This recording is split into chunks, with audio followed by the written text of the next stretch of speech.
చాటున పిందెను చూస్తా, సోకు తీగలో పండును కోస్తా, నువ్వొస్తే కప్పిస్తా ముద్దుల ముంతమ్మ.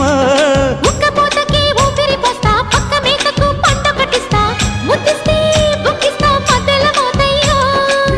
ఓలమ్మో పుకారులు షికారుగా రావమ్మో, ఎదలే ఏడెక్కిస్తే ఎట్టాబులమ్మో. ఊరయ్యో బజారులో మజాలకి రానయ్యో, పగలే పక్కెక్కిస్తే తంటాలేవయ్యో. మిట్టిల మీదున్న మిస్సమ్మయ్య సంటే వడ్డీలతో పాటు ఒళ్ళోకి వస్తుంటే